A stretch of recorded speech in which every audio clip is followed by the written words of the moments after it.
Started live streaming now. Thank you very much. It's 9:29. I should probably wait till 9:30 as that's the official time, right? Yeah. We may have a late arrival. There we go. You've got 9:30?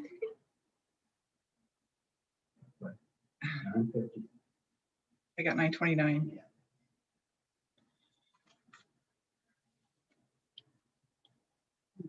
Oh, it's 9:30. Okay.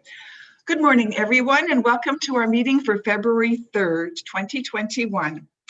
I'm going to call the meeting to order as it's 9:30. And again, in response to COVID-19, we continue to hold our council meetings electronically. Members of the public are invited to participate in this meeting by accessing the meeting, which is live streamed on our Middlesex Centre YouTube channel. There are no additions to the agenda for today, and I haven't seen any notes for disclosures of pecuniary interest. And I see shaking of heads, so I'll move on to item 4, and there are no delegations, presentations, or petitions today, so we can go to the adoption of the minutes. The motion before us is that the minutes of the Middlesex Centre County meeting that was held on January 20th, 2021 be adopted as printed. Do I have a mover and a seconder, please? Councillor Heffernan and Councillor Scott, are there any opposed? Seeing none, the minutes then are carried. Moving on to the consent agenda, we have a number of items here. Does the council wish to ask any questions or make any comments on anything in that list? Councillor Heffernan. Yes, I would just like to clarify item number 1, the housekeeping amendment for the procurement policy. So basically that's just a correction to allow any volunteers in the community, like our volunteer firefighters, for example, who also operate a contracting business. They are now, they're allowed to bid on any contracts that we have available. Through the chair, that's correct, Councillor Heffernan. With the right conditions in place, it provides greater flexibility to enable that to happen. Right, because many of them operate businesses in the community. And the other one was item 3, information on regarding Drainage Act regulatory proposals. I was just wondering if staff had were making any recommendations, or did that go out to farmers, or do we know? I mean, the deadline is February 7th, so I'm assuming that everything got looked after if it needed to.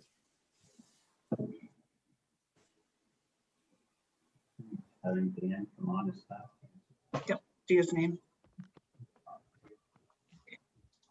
Yeah. So through Madam Mayor, sorry, Councillor Heffernan, could you repeat the last part of the question? It just cut out as I was being brought on. Oh, I just wanted to ensure that if staff had already made comments, or if you know if farmers were notified as well, if they had any comments or issues. Yeah, I can let Dan step in as well, but so staff sat in on various webinars that were provided by OMAFRA. We have not provided any comments directly back to OMAFRA. It's currently posted on the environmental registry for comments, which closes, I think it's later this week. So it is up for public comment, but we have not circulated directly to farmers or residents. Yeah. No, I would have thought OMAFRA would have done. Yeah. Okay. Thank you. Is there anyone else?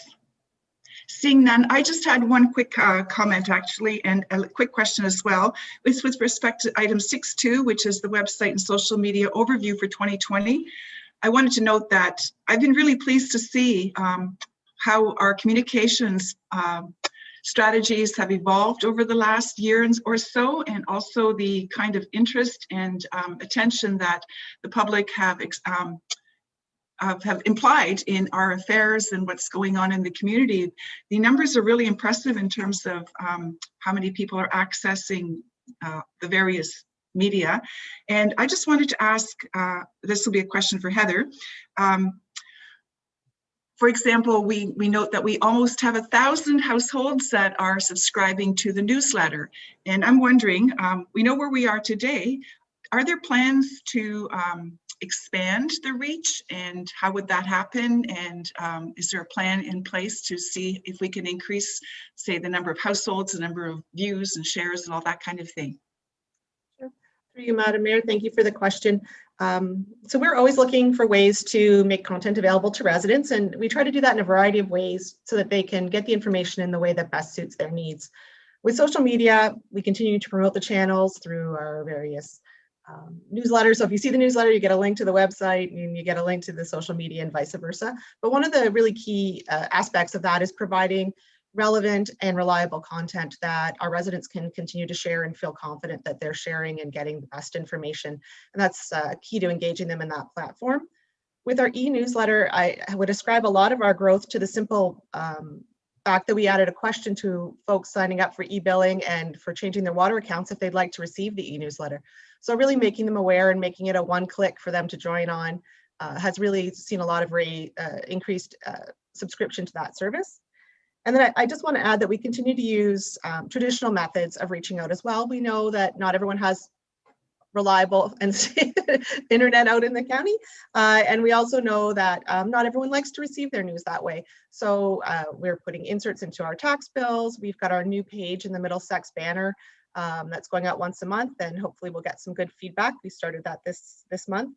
So those are some traditional ways we're looking. And we still continue to look for new and innovative ways. And one I can point to that actually met with great success before it unfortunately ended due to COVID-19 was to put a bit of a slideshow with news on the TVs at the Kamoka Wellness Center.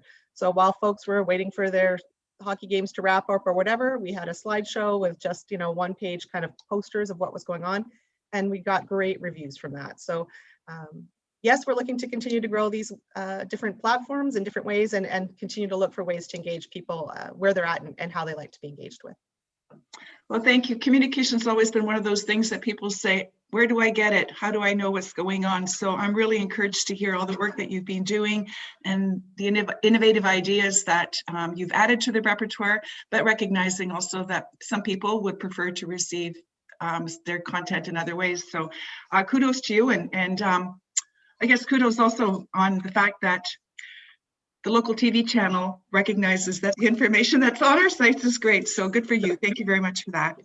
If there is nothing else, then the motion before us is that the items listed under consent agenda for February 3rd be adopted as recommended. Do I have a mover and a seconder? Councillor Arts and Deputy Mayor Brennan. Thank you. Any opposed? Seeing none, then that is passed. Moving on to staff reports. The first item is the Community Services Master Plan Charter, and Scott Mayers, our Director of Community Services, is going to provide an overview. There you are. Good morning. Good morning. Thank you, Mayor DeViet. Sorry, it took a minute for me to kick in there. So thanks for the opportunity to bring this project charter to you. I won't be long, but I'll give a brief summary here.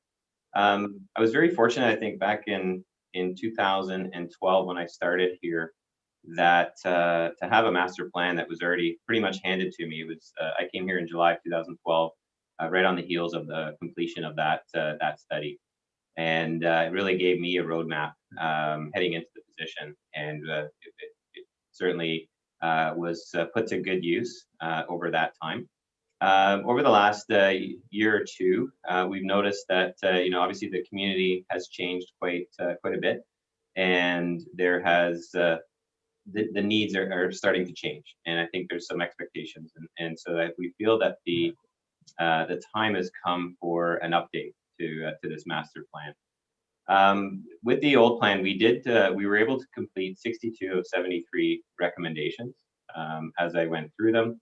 There's a few lingering ones, some that the remaining 11 may not be applicable anymore, or may be kind of in the next phase of our master plan. So we are, certainly we want to endeavor as a department to do this internally, and recognize the importance of having this this key master plan in place for us as a department to really provide us a 5-year roadmap, so to speak, for us as a department and as a municipality. We certainly recognize the work that went into the strategic plan back in 2020. A lot of engagement and surveys and a lot of that front end work that would typically be done in the master planning process has already been completed. So we feel like we didn't want to, go down that same road, through a consultant, hiring a consultant for this project. So we felt we could kind of leverage that and really look to do this master plan update internally with our existing resources. The recognizing kind of the importance of this project, we felt, and talking with Michael, we felt the project charter was necessary. We wanted to really highlight its importance to council to endorse the project and really understand what the project's all about. As you will see in the project charter, it identifies the overall project governance, the steering committee roles. You'll see Michael is the project sponsor. We have a number of staff on the steering committee. We certainly wouldn't be able to move forward with this without Heather, who is awesome when we look at our community outreach and communications. And Councillor Heffernan has graciously accepted to sit on the steering committee as well, to provide a council lens on the steering committee. We're also very fortunate. We have a very active and dynamic community services advisory committee who will be certainly engaged as we go through this process at their meetings each month. We've got a meeting scheduled for Monday night that this will pretty much be the bulk of our discussion on Monday night. So we feel like we've got a good accountability structure in place and internally to make this work. In the project charter, we've identified a number of objectives and deliverables. So we wanted to get those in front of council in case there was any concerns or additional thoughts or things we need to add before we fully endorse the project charter. We have set a timeline of approximately 10 months to complete. It sounds like a long window. There is a lot of work to be done here, a lot of engagement that still needs to happen. And plus, obviously, staff are busy working on many other projects within the department. So we'll be toggling back and forth from this project to all the rest of the stuff, plus our day-to-day. Hence, maybe a little longer time frame to allow us to complete this work. There'll be many opportunities through the project for the public stakeholders, key informants, to really provide that key input. Recognizing COVID might put a little wrinkle into that plan. I think we've proven over the last year we can do those that engagement in other creative ways as we work through this, and hopefully towards the end, maybe we can, our second public information center, perhaps we can look at having that one in person. So let's have some optimism there. There'll obviously be a very robust communications plan put in place, hence why Heather's on the team. That's kind of step one in our process, is just identifying, identifying the project, getting it on our website, having that, getting it out front and center to the community, and let the community know what we're working on. At the same, they have the staff and the team. We're excited to work on this project internally. It's certainly not something we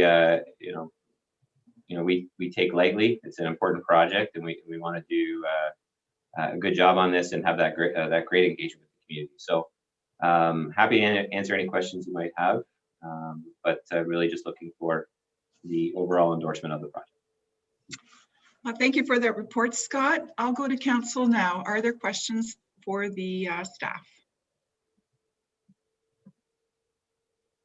Well, I thought it was well done report too, Scott. So if there are no questions, then the motion before us is that report CMS 02-2021 regarding the Community Services Master Plan project charter be received, and that the project charter appended to the report be approved.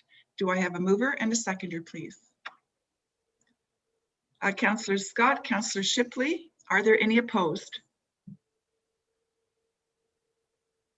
And seeing none, then that is carried. Thank you very much, Scott. And we'll move now to the process to fill the Ward 4 council vacancy. And our clerk, James, is going to take care of that. And let me just go on mute.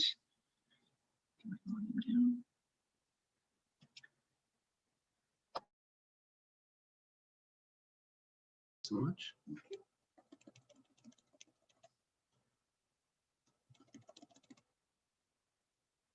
Good morning, members of council. Thank you for the opportunity to present this staff report today in regards to the process to fill the Ward 4 council vacancy. What I'll do is provide an overview of the report itself and the methods to fill the council vacancy that are discussed herein. And then I'll pause and take any questions that council may have. Following that, we'll be looking for a recommendation on how to proceed. So the purpose of this report is really to provide council with an overview of the available methods to be utilized to fill the vacant Ward 4 council seat. This seat was declared vacant in accordance with legislation on January 6th. And accordingly, council now has two options in which to fill this vacant seat. The first option is to appoint a person, or the second option is to hold a by-election held in accordance with the legislation of the Municipal Elections Act. So looking at the report itself, the first option, which is detailed therein, is to appoint a qualified elector who received the most votes in the 2018 municipal election, but was not elected. So in accordance with the Municipal Act, council may opt to appoint this individual, provided that they are eligible to hold office as a municipal councillor.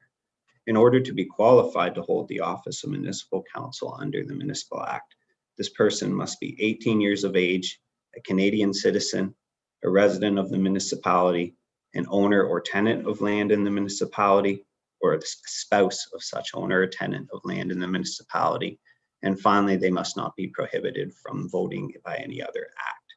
So that is one option, which is before council. And should council wish to proceed with that option, there is a proposed motion that is before you found in the report itself. That motion recommends that council resolves to adopt option 1A, being to appoint a qualified elector who received the most votes in the 2018 municipal election. And it also further goes on to state that should that individual not consent to accepting the office, that council would proceed to direct that an appointment process be undertaken. I'll provide some details on that appointment process as we go forward in the presentation. So what I'll finally just comment on this portion of the report featuring option 1A is the candidates. So the election reports from 2018 do confirm that there were two candidates who ran in the election, being Derek Silva and Sue Cates. Sue Cates is the individual who received the most votes but was not elected in the 2018 municipal election. So looking at option 1B, that would be appointment through a defined selection process. So under the Municipal Act, council may endorse that an appointment be undertaken to fulfill the council seat, and they can further set out what that appointment process would look like. So in preparation for that, I've prepared a draft appointment procedure, which sets out what a process would look like for individuals who may wish to apply for a vacant council seat, and then subsequently what the selection process would look like. We'll take a moment to go through that vacancy appointment procedure now. So at a very high level, what would occur is notice of the vacancy would be posted through various sources throughout the community, offering a time period for individuals to submit an application who wish to be considered for the vacant seat. Following that, a special council meeting would be scheduled in which all individuals who submitted an application through the process and were deemed eligible to go forward would present to council and make a statement of their application. At that time, a selection process would occur, and the vote counting procedure is detailed in the procedure that's found within the report itself. So should council endorse option 1B, there is a proposed motion to adopt this option within the report itself. This motion also further adopts the procedure itself, which would allow me as the clerk to go forward with this procedure and deploy it accordingly. Council does have the ability both today and going forward to make amendments to this procedure by way of resolution and a vote of council. Finally, I'll detail option number 2. Option number 2 is a by-election held in accordance with the Municipal Elections Act. And as per the provisions of the Municipal Act, when a vacancy on council occurs, the second option available to council to fill that vacancy is to hold a by-election. A by-election itself must be conducted as closely as possible to a regular election, and that includes following the legislation and timelines set out in the Municipal Elections Act as it relates to the by-election itself. So should council resolve that a by-election be undertaken to fill the vacant seat, a subsequent report outlining these legislative timelines and the passage of the required bylaws would be brought forward to a future council meeting. Looking at our report itself, there's a further motion that is that is proposed should council wish to adopt option number 2, being a by-election. So finally, looking towards the end of our report, we do have a financial implications section, and that just outlines some of the preliminary cost estimates that are associated with each of the options. So in conclusion with this report, essentially council has today an option to decide whether to go forward with an appointment process or a by-election process. Should council be considering an appointment process, what they need to consider is whether you wish to appoint the individual who received the most votes in the 2018 election, and should they be consenting to that office and be eligible for that office or remain eligible as they were in 2018, then that individual would take office immediately, effective at the next available council meeting following a determination of their consent and eligibility. Should council wish to proceed with an appointment procedure, they would direct through resolution today that we proceed with a procedure.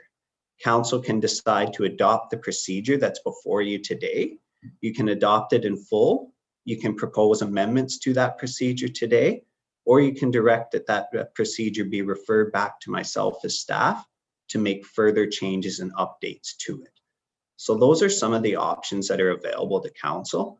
I'm sure there may be some questions from members of council at this time, so I will pause and take those questions, and we can certainly revisit any portions of this report as we go forward.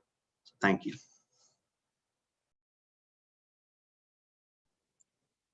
Thank you for that report, James. I see, we'll jump right in. Councillor Shipley, you have your hand up. Yes, thank you, Madam Mayor. Through yourself to the clerk, James, a quick question in respect to option 1B. If we were to go this route, we only received one application for the councillor's position. Is council obligated to accept that application, and that person would then become councillor in Ward 4?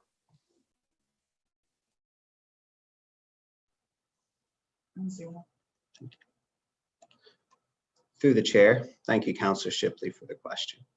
Should council receive only one nomination for the current vacant seat at this time, if they were to go with an appointment procedure, that individual, as the procedure is written today, would take office. However, council has the option to direct that an amendment be taken to this procedure that directs that the clerk would do an additional consultation period should only one application come forward.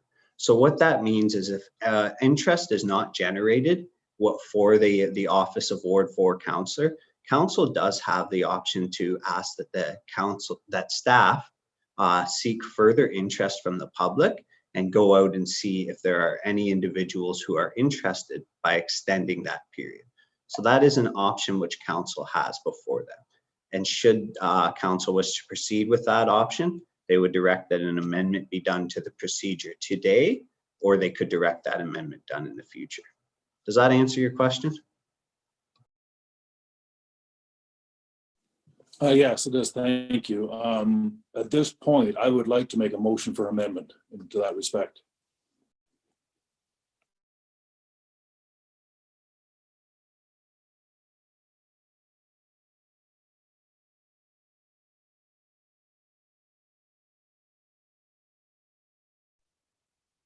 Sorry about that. Is there a seconder at this point? Councillor Arts. I think Councillor Sipley, do you have your hand up for a question?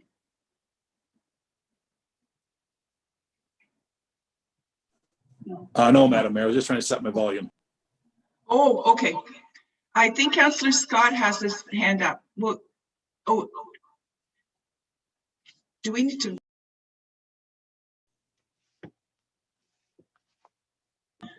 I just wanted to make sure that we could ask you, have your question clarified before we actually vote on that piece. So go ahead, Councillor Scott, ask your question. Yes, through you, Madam Mayor, to James. I didn't get clearly what he was looking to amend, Councillor Shipley. So I just wanted to know if you could clarify what the amendment is. Yeah, he was cutting in and out on my screen anyway. And then I have a further question.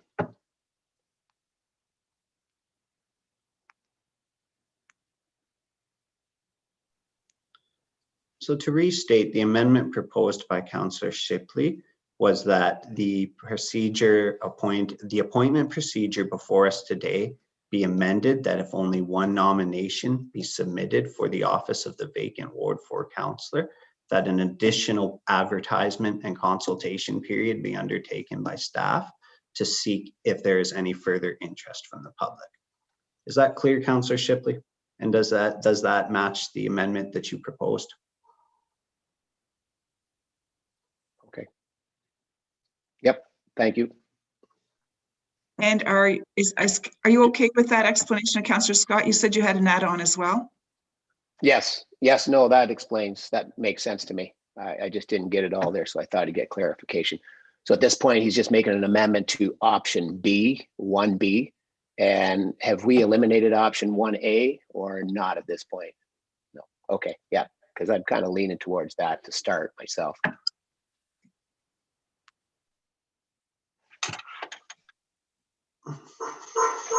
Just I'm down. Oh, thanks. It takes a minute. Of course.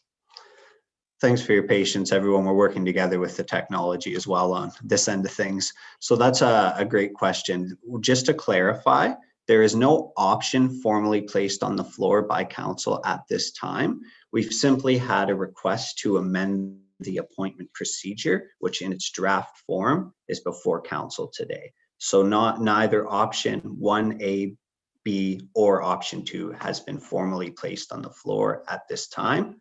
We simply have a motion to amend the draft procedure before us.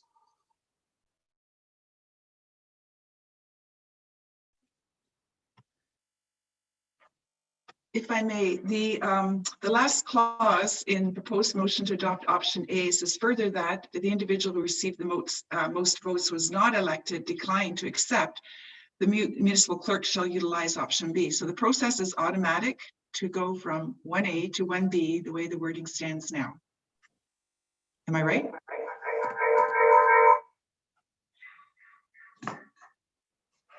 Thank you for the question, Mayor. You are correct in that at this time, if council were to propose that motion, that is what we would go forward with.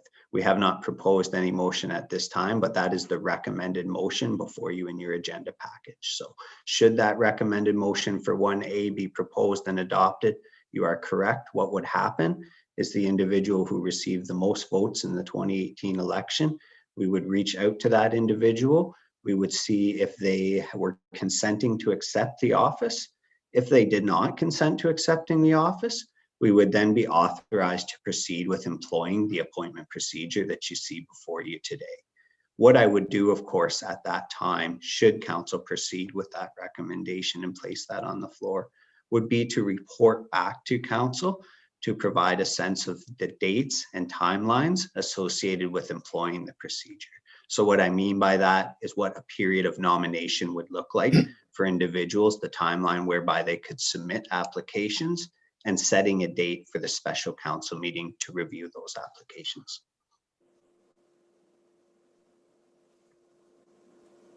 And it would be the amended 1B as per Councillor Shipley's question and answer, correct?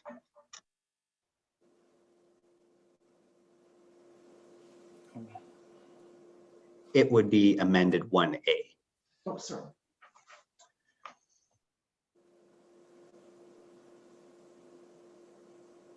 Sorry, I did see a hand. Was that you, Councillor Arts? Yes, please go ahead.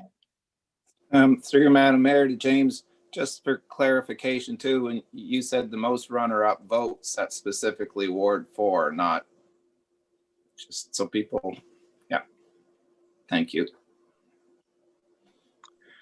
Thank you for the question of clarity, Councillor. You are correct that that would be for Ward 4.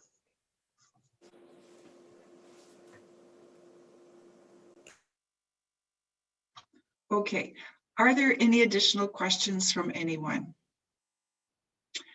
Seeing none, then we have a number of options. Councillor Scott, Mayor David. Oh, sorry, thank you. Go ahead, Councillor Scott. Thank you, Madam Mayor. I actually didn't have any more questions. I was just going to recommend that we go with option 1A to start, and then also agree to Councillor Shipley's amendment to 1B, if there only be one candidate, if we get that far.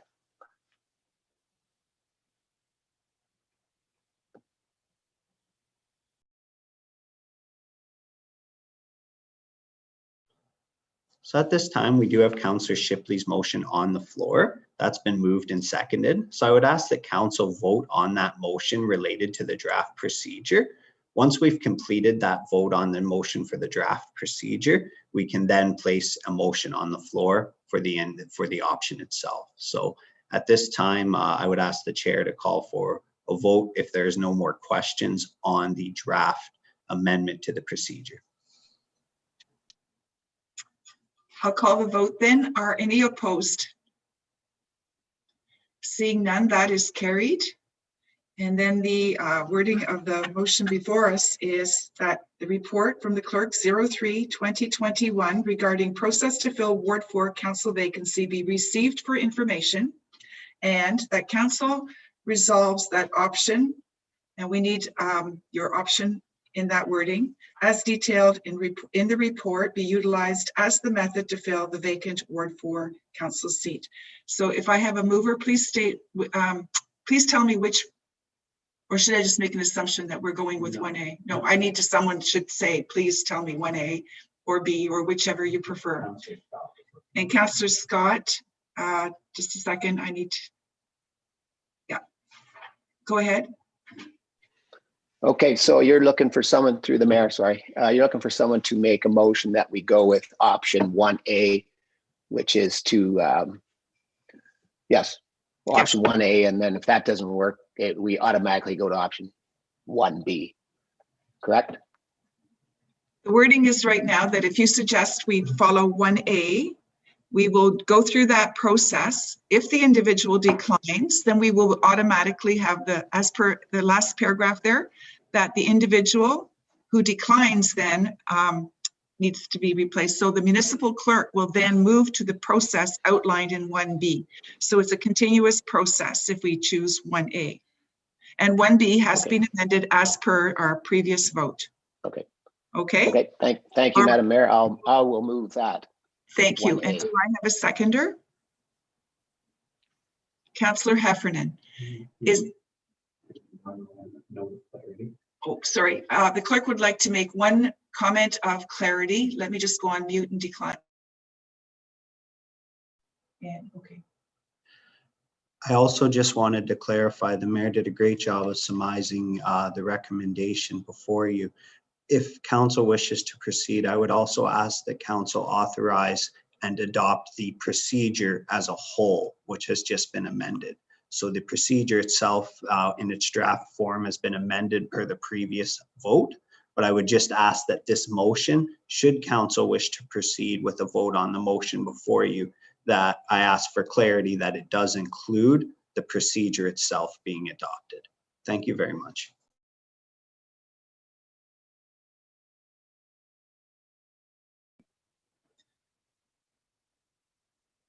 And Councillor Scott, does your motion conform to the wording that the clerk just described? Are you in agreement with that? Through you, Madam Mayor, yes, I am. Thank you. So everyone's clear now. I'll call the vote. Is anyone opposed? No more questions? Fine, then no one is opposed and the motion is carried. Thank you very much for the report and all the detail and for your questions and clarifications, Council. We will now move to 7.3, which is the interim control bylaw for consent applications. I'm going to ask that our planner, Dan Fitzgerald, provide an overview of this report, please. So thank you, Mayor and members of council. Sorry, I was just kind of connecting there. I kind of missed that initial stages there, but I think you just asked me to provide an overview of the report. Okay. So with respect to this particular report, the purpose before council this morning is to provide a recommendation regarding the passage of an interim control bylaw, which would have the effect of temporarily freezing as well as prohibiting the recognition by council of any new residential use of land, which is formerly agricultural, in the format of a resident surplus to a farm operation as a result of consolidation severance application. So this would have the effect of freezing any subsequent applications for a change in use of lands to residential for any lands that are designated agricultural in Middlesex Centre's official plan for a period of up to 1 year from the date of time of passing of the interim control bylaw, as well subject to any potential future extensions. So as noted in on the council meeting on January 20th, council did adopt a resolution to direct staff as part of the comprehensive official plan review to study the residents deemed surplus to a farm operation as a result of consolidation policies, with specific focus on the prerequisites for the occurrence of consolidation. As part of the official plan review, staff will undertake this analysis in the current ongoing review process. From a planning perspective, whether or not a municipality has clearly defined and sufficient resident surplus as a result of consolidation policies and consolidations of prerequisites is important, as those prerequisites form part of the Planning Act test, which does determine the approval or prohibition of residential uses on residential parcels severed from areas designated agricultural. There's no definition of consolidation included in the PPS or the provincial policy statement. So all municipalities' planning policies are impactful in determining whether or not a farm consolidation has or has not occurred for the purposes of approving land uses. Council has raised concern that Middlesex Centre's policies included in section 10.3.2.1 of the official plan provide a broad overall scope of the prerequisites, but lack the clear definition and qualifications of whether or not the occurrence of consolidation is happening. This concern is valid from a planning perspective.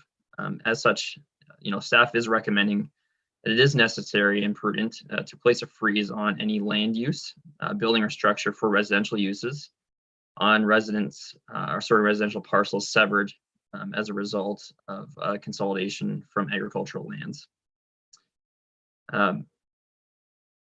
Section 38 of the Planning Act does provide council with the authority to enact what's referred to as an interim control bylaw, which would have the effect of temporarily controlling change in the use of land, buildings, or structures if an identified concern does exist. So as concerns exist from council, staff are recommending that council adopt the interim control bylaw to freeze any application for resident surplus to a farm operation as a result of consolidation severance applications in order to address the potential gaps that exist in current policy. So as noted in the report, the bylaw would have the following effect. Number one, no new applications for council to recognize the residential use on new proposed to be severed parcels in areas designated agricultural would be processed by staff during the freeze.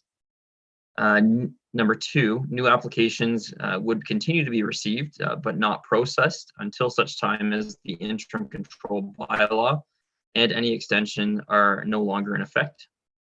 Number three, all applications received after the date and time in which the interim control bylaw becomes effective would be subject to planning instruments adopted by council in light of the review and study that's ongoing with the official plan.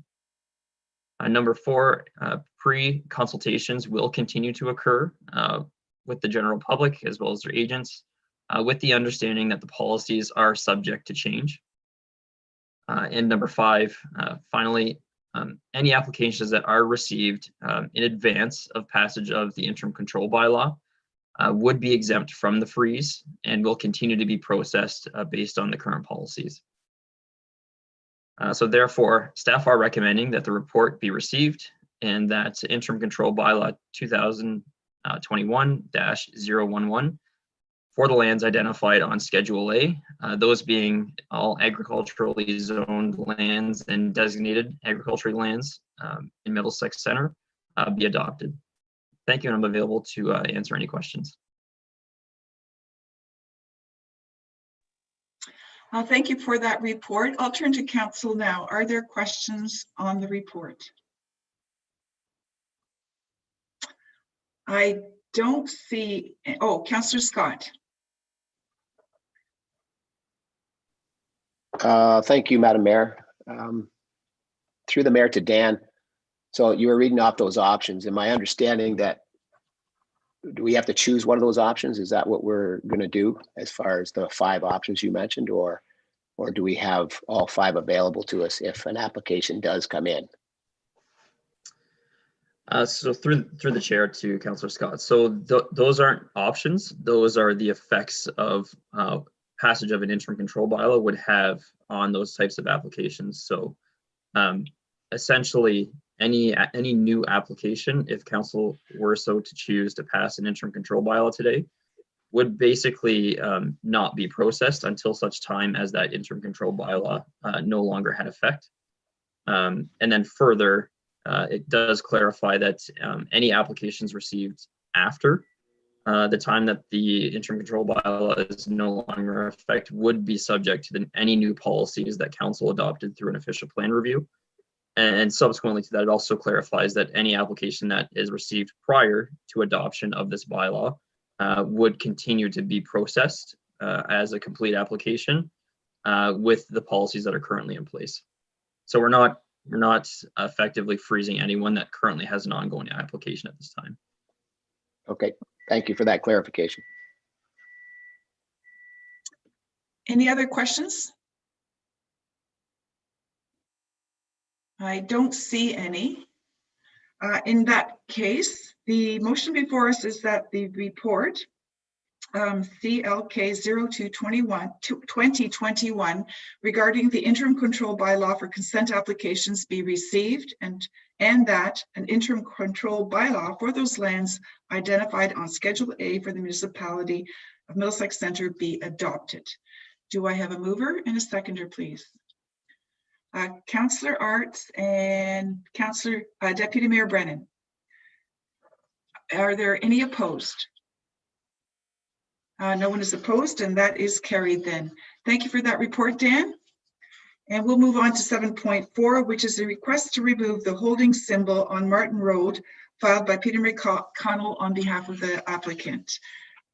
Marion Cabral, our planner, is going to provide the overview of this report. Good morning. Good morning, and thank you, Madam Mayor and Council. This will be relatively quick. It's pretty straightforward. So the municipality has received an application for hold removal for the lands known as the Sarah subdivision.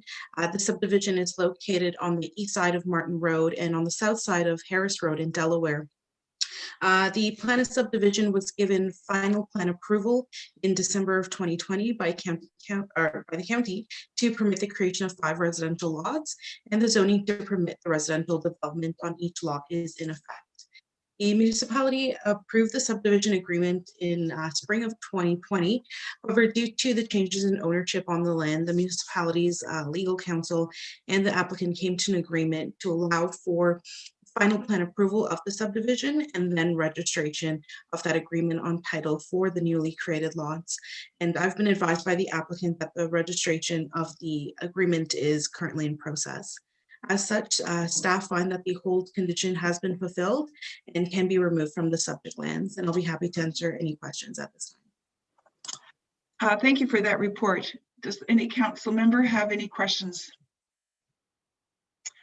I see none. So the motion before us is that the request by Peter McConnell on behalf of Regina Sararens to remove the H1 holding symbol from the zoning of the land legally known as Plan 305, Part 1 be approved.